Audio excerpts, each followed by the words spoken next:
अल्हम्दुलिल्लाह अल्हम्दुलिल्लाह वकफ़ा वस्सलामुन अला इबादिहिल्लज़ीना इस्तफ़ा। अल्लाहुम्मा सल्लि अला सय्यिदिना व मौलाना मुहम्मदिन व अला आलि सय्यिदिना मौलाना मुहम्मदिन व अस्हाबि सय्यिदिना मौलाना मुहम्मदिन व बारिक वसल्लम सल्लि अलैहि।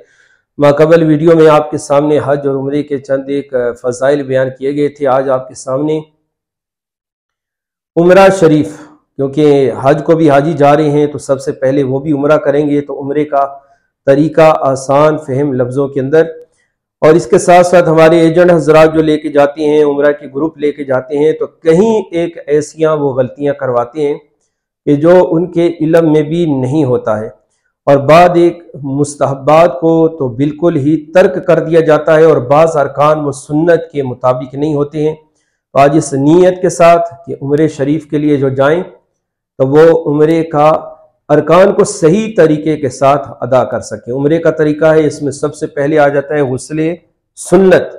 हुजूर सल्लल्लाहु अलैहि वसल्लम ने एहराम बांधने से पहले गुस्ल फरमाया है। ये गुस्ले सुन्नत है, और मुस्ताहब है कि इससे पहले अपने बालों को काट ले, सर के बाल, ज़ेरे नाक, बगल के बाल, इसी तरह नाखन है उनको भी काट ले, और उसके बाद गुस्ल करें। गुस्ल सुन्नत जो आम जिस तरह जुमे का गुस्ल किया जाता है, और गुस्ल करने के बाद फिर एहराम को अपने जिस्म पर पहन ले, और एहराम के बाद गुस्ल करने के बाद जब एहराम बांधेगा, हुजूर सल्लल्लाहु अलैहि वसल्लम जब एहराम शरीफ बांधते थे, पहनते थे, तो आपके उम्मुल मोमिनीन ने इरशाद फरमाती है मैं हुजूर अलैहिस्सलातु वस्सलाम की जिस्म मुबारक पर खुशबू लगाया करती थी, और हुजूर अलैहिस्सलाम के एहराम से भी खुशबू आ रही होती थी। आप तेल मुबारक भी लगाते थे, बाज़ औक़ात सुरमा मुबारक भी। ये मसला इंतहाई अहम है, बिलखुसूस जो पाकिस्तान से उम्रा करने के लिए जा रहे हैं, कि एहराम ये दूसरा रुकन है। एहराम गुस्ले सुन्नत हो गया, दूसरा आ जाता है एहराम।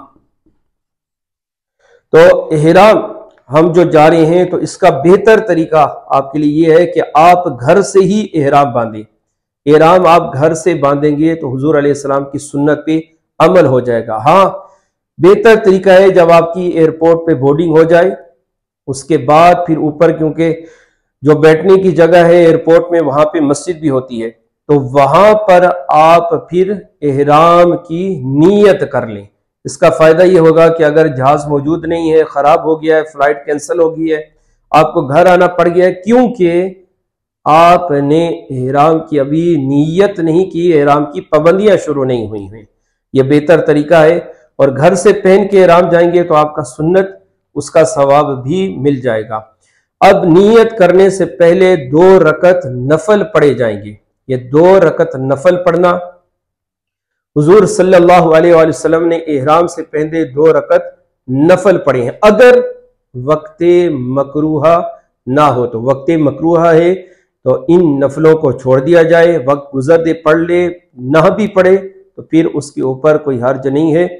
औकात मकरूहा नहीं है तो 2 रकत नफल पढ़ेगा, और 2 रकत नफल पढ़ने के बाद अब ये नुक्ता ज़हन के अंदर रखें, 2 रकत नफल पढ़ने के बाद बैठे बैठे ही वो 3 मरतबा लब्बैक अल्लाहुम्मा लब्बैक लब्बैक ला शरीका लक लब्बैक इन्नल हम्दा वन निअमता लक वल मुल्क ला शरीका लक, ये 3 मरतबा बैठे बैठे पड़ेगा। अब यहाँ पे ये गलती होती है कि हम नफल पढ़ के उठ जाते हैं, उठने के बाद फिर सारा ग्रुप जमा होता है और फिर एजेंट हजरात जो है वो बुलंद आवाज से पढ़ाते हैं कि आप तलबिया पढ़ें, मगर ये सुन्नत है इमाम आजम अबू हनीफा रहमतुल्लाह ताला के नज़दीक हुजूर अलैहिस्सलाम ने ये नफल पढ़ने के बाद बैठे बैठे ही 3 मरतबा तलबिया फरमाया, और उसके बाद आप नियत करेंगे अल्लाहुम्मा इन्नी उरीदुल हज्जा वल उम्रता, यानी हज कर रहे हैं तो हज की, नहीं तो फिर सिर्फ उम्रे किया। अभी क्योंकि हम पाकिस्तान से जा रहे हैं तो अल्लाहुम्मा इन्नी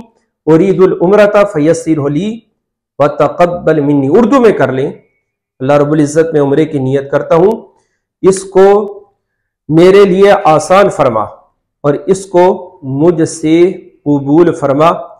अल्लाह हुजूर सल्लल्लाहु अलैहि वसल्लम ने इरशाद फरमाया कि एक तो जिब्रील अमीन आए, तो उन्होंने इरशाद फरमाया, अल्लाह का हुक्म सुनाया कि तलबिये को बुलंद आवाज के साथ पढ़ा जाए। मर्द बुलंद आवाज से पढ़ेंगे औरतें इतनी ऊंचा पढ़ेंगी सिर्फ उनके कानों तक आवाज सुनाई दे, वो बुलंद आवाज के साथ नहीं पढ़ेंगी। फिर हुजूर अलैहिस्सलाम ने इरशाद फरमाया, तलबिया जब कोई पढ़ता है एहराम बांधने के बाद, तो जमीन के दोनों किनारों के दरमियान जितने पत्थर हैं, जितने शजर हैं, जितने हजर हैं, जितने मिट्टी के ढेले हैं, दो जमीन के किनारों के दरमियान, ये सब चीजें उसके साथ तलबिया पढ़ती हैं और अल्लाह की वहदानियत का ऐलान करती हैं। अल्लाह अकबर। देखिए कितनी फजीलत वाली ये तकबीर है। उसके बाद अल्लाह रब्बुल इज्जत से हुजूर अलैहिस्सलाम की सुन्नत है अल्लाह की रिजा मांगे, खुशनुदी, अल्लाह से जन्नत का सवाल करे, अल्लाह की रहमत मांगे, दोजख से, आग से आज़ादी, इसकी दुआ करे और हुजूर सल्लल्लाहु अलैहि वसल्लम पर दुरूद शरीफ पढ़े। अब जब आपने नियत कर ली, तलबिया पढ़ लिया, अब इहराम की पाबंदियां आपके ऊपर शुरू हो गई हैं। गुस्ल करने के बाद आपने इहराम बांधा, अभी आपके ऊपर पाबंदी शुरू नहीं हुई। तेल भी लगा सकते हैं, कंघी भी कर सकते हैं, खुशबू भी लगा सकते हैं, जैसे हुजूर अलैहिस्सलाम को इहराम बांधने के बाद भी खुशबू आती थी। मगर क्योंकि बेहतर यह है कि आप सुन्नत के ऊपर अमल करें, और नहीं तो इहराम तलबिया पढ़ने के बाद, नियत करने के बाद अब आपके ऊपर इहराम की पाबंदियां शुरू हो गया। अब इहराम की पाबंदियां क्या है, इसको भी अल्लाह तबारक व तआला को सबसे महबूब क्या है, वो तलबिया है। और हज के दिनों में कुर्बानी का गोश्त ये अल्लाह रब्बुल इज्जत को सबसे ज्यादा महबूब है। अब ज्यादा वक्त तलबिया पढ़ते हुए आप गुजारें, अल्लाह का जिक्र करते हुए गुजारें, अच्छी बातें करते हुए गुजारें। हाँ, एक और मसला रखें, जब कोई तलबिया पढ़ रहा हो तो उसको सलाम करना मकरूह है, उसे सलाम नहीं किया जाएगा। कोई तलबिया पढ़ रहा है, किसी ने सलाम कर दिया तो वो अपने तलबिया को मुकम्मल करने के बाद उसके सलाम का जवाब देगा। हुजूर सल्लल्लाहु अलैहि वसल्लम ने, जैसे हदीस मुबारका के अंदर आया है कि आपने एहराम बांधे साथ तलबिया पढ़ा, फिर हुजूर सल्लल्लाहु अलैहि वसल्लम ने ऊँटनी पर सवार होते हुए तलबिया पढ़ा, सवारी पे सवार होते हुए। और तीसरा आया है मकाम बैदा पर हुजूर सल्लल्लाहु अलैहि वसल्लम ने तलबिया पढ़ा। तो तीनों में तत्बीक किस तरह मुहद्दिसीन ने की है कि हालत वक्त और जगह के तगय्युरात से, इसकी कसरत से तलबिया जो है वो कसरत के साथ पढ़े। जैसे वक्त, हालत जो है वो वक्त की तब्दील हो या जगह के तगय्युरात, जगह जब तब्दील हो तो उस वक्त तलबिया पढ़े। यानी एहराम बांधा है, नफल पढ़ के तलबिया पढ़े, सवारी पर सवार हो तलबिया पढ़े। इसी तरह सीढ़ियां चढ़ रहा है, तलबिया पढ़े। जैसे एक मकान से उसकी हालत दूसरे मकान की तरफ तब्दील हो तो तलबिया पढ़ना मुस्तहब है। एहराम की पाबंदियां अब उसके ऊपर शुरू हो चुकी हैं। हालत एहराम में सबसे पहले तो अब तेल नहीं लगा सकता, कंघी नहीं कर सकता, इसी तरह सुरमा नहीं लगा सकता, खुशबू नहीं लगा सकता, सिले हुए कपड़े वो नहीं पहन सकता। बाज जिसे अंडरवेयर पहनने की आदत होती हो तो याद रखिए, बाज ये पहनते हैं और मोजे पहने हुए नजर आते हैं। आप एहराम के अंदर ना बनैन पहन सकते हैं और ना ही आप अंडरवेयर को इस्तेमाल कर सकते हैं। जराबे नहीं पहन सकते, सर पे आप टोपी नहीं रख सकते। इसी तरह हालत एहराम में शिकार आप नहीं कर सकते, ना ही शिकार की तरफ इशारा कर सकते हैं, ना ही आला शिकार उसे दे सकते हैं। जैसे मौजूदा दौर में बंदूक देना, गुलेल देना या किसी को इशारा कर देना, वो कुछ पिंजरा लगा दो, शिकार को पकड़ लो, तो ये हालत एहराम के अंदर पाबंदी है। इमामा शरीफ आप नहीं पहन सकते। इसी तरह हाँ, सर के ऊपर आप किसी चीज का साया करें, चादर का साया करें, छतरी का साया करें, इस करने के अंदर कोई हर्ज नहीं है। घास फूस उसे ना उखेड़ें और ज्यादा यूं दाढ़ी में यूं ऐसे बालों को या यूं करना या यूं ऐसे करना, ये खारिश करना, ऐसा ना करें। ये बाल जिस्म के फिर नहीं उतरने चाहिए। खुशबूदार साबुन इस्तेमाल ना करें। जहाज में आप जब खाना दिया जाता है तो लिक्विड टिश्यू दिया जाता है, वो खुशबू से तर होता है। उस आप टिश्यू को जो है, लिक्विड टिश्यू जो होता है, उसको आप यूज नहीं करेंगे। अब आप सारा वक्त जो है वो सब का सब आप तलबिया में, अल्लाह के जिक्र में, दुरूद शरीफ पढ़ते हुए गुजारेंगे। और अब हालत एहराम के अंदर बिला उज़र आपने एहराम नहीं खोलना है। हाँ, गुस्ल के लिए एहराम खोला, इसमें हर्ज नहीं है। हाँ, इसी तरह वुजू के लिए आप हाजत करने के लिए वॉशरूम में गए हैं, बाथरूम में गए हैं, गंदगी से बचाने के लिए एहराम खोला, इसमें हर्ज नहीं है। वैसे बिला उज़र खोल लिया तो आपके ऊपर दम वाजिब आ जाएगा। इसी तरह हुजूर सल्लल्लाहु अलैहि वसल्लम ने इरशाद फरमाया कि हालत एहराम में आप सर और पांव आपके खुले होंगे। जैसे हम चप्पल वो पहनते हैं जिससे ऊपर की हड्डी जो है वो नजर आ रही होती है पांव की, और इसी तरह सर पे जैसे टोपी नहीं रख सकते हैं।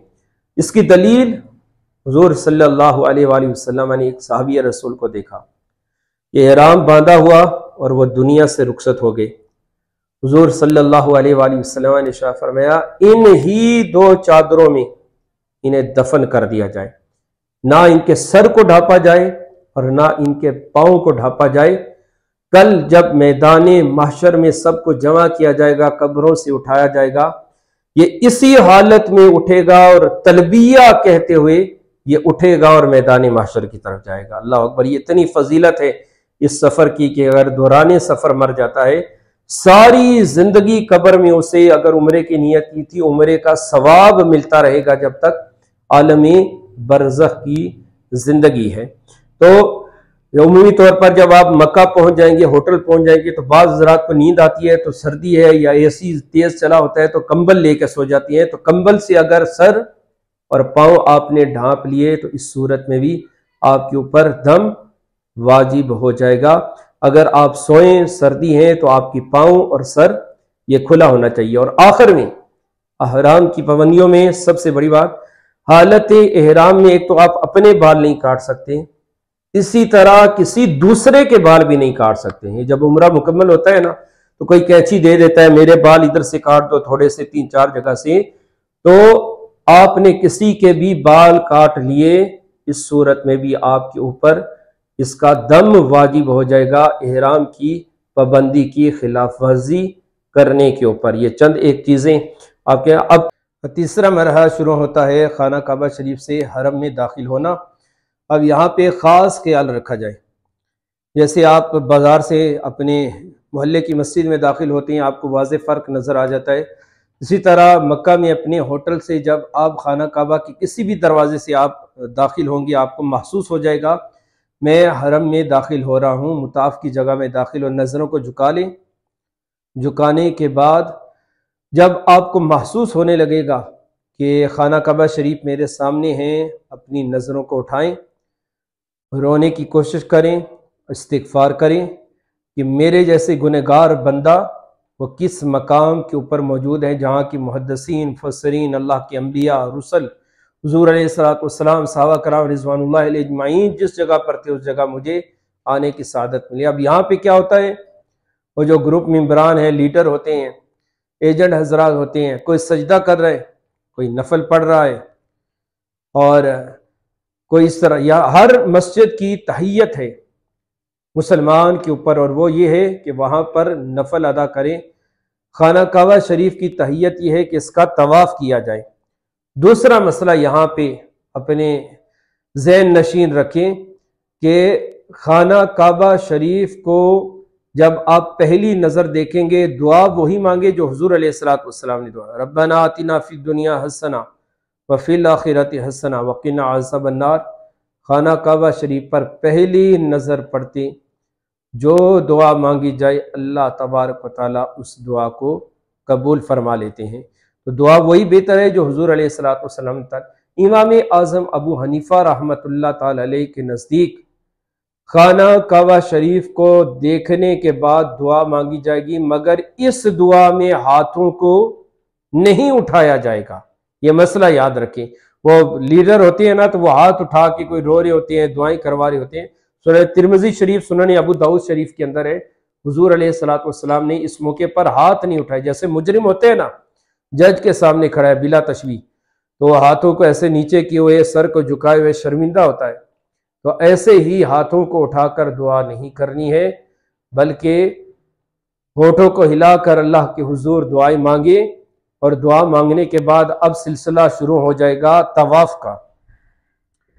बिला तशबीह एक बना दिया गया है, तो इसका तवाफ या खाना काबा शरीफ का एक कोना आपने देखा होगा, हजर अस्वद है। जहां पर हजर अस्वद के बिल्कुल सामने आपने आ जाना है और आने के बाद पहला काम करना है इज़्तिबा, यानी इज़्तिबा कहते हैं आपने एहराम की जो चादर डाली हुई है उस चादर को दाएं कंधे के नीचे से लाकर बाएं कंधे के ऊपर फेंक देना है। दाएं कंधे को आपने बिल्कुल नंगा कर देना है। उसके बाद आपने करना है इस्तिलाम, बिस्मिल्लाह अल्लाहु अकबर वलिल्लाहिल हम्द। हजर अस्वद की तरफ मुंह कर, बिस्मिल्लाह अल्लाहु अकबर, बिस्मिल्लाह अल्लाहु अकबर वलिल्लाहिल हम्द। बिस्मिल्लाह अल्लाहु अकबर भी काफी है, मगर अल्लाह की हमद को भी साथ शामिल कर लें, बिस्मिल्लाह अल्लाहु अकबर वलिल्लाहिल हम्द। ऐसे इस्तिलाम दोनों हथेलियों। इसमें सुन्नत यह है आपके कंधों के बराबर ये ऐसे हाथ रहेंगे, बिल्कुल ना ज्यादा ऊपर उठेंगे ज्यादा ना नीचे उठेंगे, बल्कि हथेलियां होंगी हजर अस्वद की तरफ, बैतुल्लाह शरीफ की तरफ, और आप इस्तिलाम करेंगे 3 मरतबा सुन्नत है। और उसके बाद आपके तवाफ के चक्कर शुरू हो जाएंगे। हजर अस्वद से हजर अस्वद तक ये एक चक्कर होगा। दौरान तवाफ अफजल तरीन इबादत वो क्या है? अल्लाह रब्बुल इज्जत के हुजूर दुआ है। वो बाज़ हजरात किताबचे पढ़ रहे होते हैं, अरबी में दुआएं मांग रहे हैं, उन्हें पता ही नहीं होता कि क्या कह रहे हैं। तो दुआ आप उर्दू में करें, पंजाबी में करें, सिंधी में करें, पश्तो में करें, जिस चाहे अल्लाह का हम्द करें। जो जिन सूरतों में अल्लाह की वादानियत है उन सूरतों को पढ़ें, आयतुल कुर्सी पढ़ें, कलमे शरीफ पढ़ें, दुरूद शरीफ पढ़ें और फिर तवाफ करें पहले 3 चक्रों में। यानी ये कर ले, पहले है इज्तिबा, उसके बाद है इस्तिलाम और उसके बाद आता है रमल। रमल कहते हैं पहले 3 चक्रों में ऐसे सीने को चौड़ा करके पहलवानों की तरह कुशादा टांगों को खोलकर और कुशादा चलना, अकड़ के चलना, तकब्बुर के साथ चलना। वो मदीनतुल मुनव्वरा से जब सहाबा कराम रिज़वानुल्लाह अलैहिम अजमईन तशरीफ लाए थे तो वो कमज़ोर हो गए थे। तो वो मुशरिकीन कहने लगे मदीनतुल मुनव्वरा के बुखार ने इन्हें कमज़ोर कर दिया। तो हुजूर अलैहिस्सलातु वस्सलाम ने रमल का हुक्म इरशाद फरमाया। तो सहाबा कराम रिज़वानुल्लाह अलैहिम अजमईन की सुन्नत वो हर तवाफ के अंदर अदा की जाएगी। इस सुन्नत को अदा किया जाता है सहाबा कराम रिज़वानुल्लाह अलैहिम अजमईन की। दौरान तवाफ अफजल दुआ है, इबादत। उसके बाद हजर अस्वद की इस कोने पर है रुकने यमानी जिसे कहा जाता है। यह भी एक पत्थर है कि जिसके ऊपर खाने काबे का गिलाफ नहीं होता है, गिलाफ से ये ढका हुआ नहीं होता है। इमाम आज़म अबू हनीफा रहमतुल्लाह ताला अलैह के नज़दीक रुकने यमानी पर ना सजदा किया जाएगा और ना ही रुकने यमानी पर इस्तिलाम किया जाएगा। हाँ, हुजूर अलैहिस्सलाम की सुन्नत है कि एक हाथ की हथेली लगे या दोनों हाथों की हथेली लगाएं तो वो ठीक है। यह हुजूर अलैहिस्सलाम की सुन्नत है, इसके अलावा कोई सुन्नत नहीं है। हदीस मुबारक में रुकने यमानी पे हर वक्त फरिश्ते 2 मौजूद होते हैं। जो रुकने यमानी से गुजरते हुए दुआ करता है ये फरिश्ते उसकी दुआ पर आमीन कहते हैं। रुकने यमानी और हजर अस्वद के दरमियान बिलखुसूस हुजूर अलैहिस्सलातु वस्सलाम ने रब्बना आतिना फिद दुनिया हसना व फिल आखिरति हसना वकीना अज़ाबन नार, इस दुआ को हुजूर अलैहिस्सलातु वस्सलाम ने तिलावत फरमाया है। हजर अस्वद से हजर अस्वद तक 1 चक्कर, हजर अस्वद से हजर अस्वद तक 2 चक्कर, हर चक्कर में इस्तिलाम करना है। बिस्मिल्लाह अल्लाहु अकबर वलिल्लाह, बिस्मिल्लाह अल्लाहु अकबर वलिल्लाहिल हम्द। दौरान तवाफ खाने काबा शरीफ को देखना मकरूह है, यानी ये गलती भी आम होती है, इजहार मोहब्बत में इश्क में देखते रहते हैं। तवाफ बमिसले सलात की है, नमाज में जिस तरह नज़रों को नीचे रखते हैं, झुकाए हुए नज़रों को अल्लाह तबारक व तआला के हुजूर अपनी मारूज़ात पेश करें। मकाम इब्राहीम पर 2 नफल पढ़ना, 7 चक्कर हो गए और 8 इस्तिलाम हो गए। मकाम इब्राहीम के सामने 2 नफल आप पढ़ें और 2 नफल पढ़ने के बाद जमजम शरीफ हुजूर अलैहिस्सलातु वस्सलाम ने नोश फरमाया है। जमजम शरीफ हलक तक पिए, जी भर के पिए। इसके बाद सुन्नत मुतारा है कि आप सफ़ा पर चले जाएंगे। यह सफ़ा और मरवा ऐसे सीधे 2 मकाम हैं, यह सफ़ा और ये मरवा। सफ़ा पे आप पहुंचकर हुजूर अलैहिस्सलातु वस्सलाम किबला रुख हुए। किबला रुख होने के बाद आपने अल्लाह रब्बुल इज़्ज़त के हुजूर दुआ फरमाई। अल्लाह रब्बुल इज़्ज़त के हुजूर दुआएं करें। अल्लाह रब्बुल इज़्ज़त अम्मा हाजरा अलैहिस्सलाम की सुन्नत को जो अदा कर रहा हूँ इससे भी अपनी बारगाह के अंदर कबूल मंजूर फरमा। और दुआ वहां पे आयत जैसे लिखी होती है गुम्बद पे, इन्ना सफा वल मरवत मिन शआइरिल्लाह फमन हज्जल बैता अव इतमर फला जुनाह अलैहि अन यतव्वफ़ बिहिमा वमन ततव्वा खैरन फ़इन्नल्लाह शाकिरुन अलीम। इस आयत करीमा को पढ़ें, इस्तिलाम करें, बिस्मिल्लाह अल्लाहु अकबर वलिल्लाहिल हम्द। अब शुरू कर दें। ये सफ़ा से आप जब चलेंगे, ये इस मकाम के ऊपर जिसे कहा जाता है मीलैन अखदरैन, मीलैन अखदरैन, ये सब्ज लाइटें लगी हुई हैं। इस हिस्से को आपने दौड़कर उबूर करना है, यानी भाग कर दौड़कर इस हिस्से को उबूर करना है। सब्ज लाइटों के दरमियान जो हिस्सा है, जो नीचे भी सब्ज लाइटें लगी हुई हैं और छत के साथ भी, इसे दौड़कर आपने, औरतों ने नहीं दौड़ना, यहाँ पे सिर्फ मर्दों ने दौड़ना है। सफा से मरवा एक चक्कर, मरवा से सफा एक चक्कर। ये इज्तिबा जो था, दाएं कंधे को नंगा करना, ये आपने 7 चक्रों के बाद इसको फिर दोबारा कंधे को मुस्ताब है कि ढांप दें। अब सफा मरवा के साई के दौरान इस्तिबा नहीं है। सफा से मरवा एक चक्कर, फिर इस्तिलाम करें, फिर सफा पे आ जाएं। वापसी पर भी आप दौड़ेंगे। वापसी पर ये जो ग्रीन लाइट्स का एरिया आएगा, यहाँ पे आप दोबारा मर्द हजरात दौड़ेंगे। इसी तरह मरवा पर आपके 7 चक्कर मुकम्मल हो जाएंगे। ये मरवा पर आपके 7 चक्कर मुकम्मल हो जाएंगे और इस दौरान भी जितना हो सके अल्लाह तबारक व तआला के हुजूर दुआएं मांगे। ये 7 चक्रों का जितना दौरानिया है, ये सब का सब अल्लाह तबारक व तआला के हुजूर मकबूल व मंजूर है। तो इसमें भी बिलखुसूस दुआओं का एहतमाम करें, तस्बीह और तहलील का एहतमाम करें, दुरूद शरीफ की कसरत करें। 7 चक्कर मुकम्मल होने के बाद मरवा पर 2 नफल, मरवा पर आपने 2 नफल पढ़ने हैं। और 2 नफल पढ़ने के बाद अगर वक्त मकरूह ना हो तो, और 2 नफल पढ़ने के बाद फिर आपने हलक करवाना है। अब ये भी एक फैशन निकल आया बड़ा कि अब बाज़ हजरात जो हैं वो बड़े बड़े, देखा है कि जो अपने बालों को नहीं कटवाते, सर नहीं मुड़वाते। हुजूर अलैहिस्सलातु वस्सलाम की कामिल सुन्नत तो यही है कि सर को मुंडवाया जाए और उस पर अल्लाह तबारक व तआला 3 मरतबा फरमाया, अल्लाह की रहमत हो, अल्लाह की रहमत हो, अल्लाह की रहमत हो। जो सर, जब तक आप सर नहीं मुंडवाते तब तक आप इहराम की पाबंदियों से आज़ाद नहीं होते हैं। अब यहाँ पे भी ख्याल रखा जाए, यहाँ पे बाज़ होते हैं कि हजरात कैंची दे देते हैं, मेरे बाल काट लिए जाए। आपके साथ आपकी वालिदा हैं या ज़ौजें, आप उनके भी बाल नहीं काट सकते हैं। अगर आप बाल काटेंगे तो इस सूरत आपके ऊपर दम वाजिब हो जाएगा। आप बाज़ हलक कराएं, हलक करवाने के बाद आपका उम्रा शरीफ मुकम्मल हो चुका है। अब आप इहराम की पाबंदियों से आज़ाद हैं। एक दिन के अंदर आप चाहें 1 उम्रा करें, 2 उम्रे करें, 3 उम्रे करें, जितने चाहे आप उम्रे कर सकते हैं। सर पर बाल नहीं है तो शर्त पूरी करनी होती है, सिर्फ आप उसरा फिरवा लें तो इस सूरत के अंदर आपका उम्रा मुकम्मल हो जाएगा। अल्लाह तबारक व तआला हर एक को ये अजीम इबादत की तौफीक नसीब फरमाए।